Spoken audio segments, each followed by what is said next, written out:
Welcome to the Rim Break Rodeo. We hope this video helps. In this video, I will explain how to add a user in QuickBooks Desktop. First, navigate to the company menu at the top of your screen. From there, select Set up Users and Passwords, and then click on Set up Users. This action opens the user list window where you can manage all your QuickBooks users. It's a straightforward process to get started. Now, to add a new user, simply click the Add User button.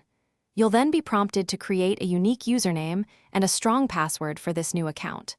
Make sure to confirm the password by typing it again.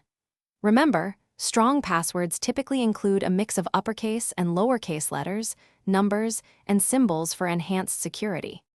Next, you'll define the user's access rights within QuickBooks. You can choose from various roles, such as full access, selective access, or external accountant. For selective access, you can specify which areas, like sales, purchases, or banking, they can view or modify. This ensures each user has precisely the permissions they require, maintaining data integrity. Finally, take a moment to review all the permissions you've assigned to the new user. Double-check that everything is correct before proceeding. Once you are satisfied, click the Finish button to complete the setup. The new user can now log into QuickBooks Desktop using the username and password you just created, ready to work. Thanks for watching. Consider subscribing if we helped you.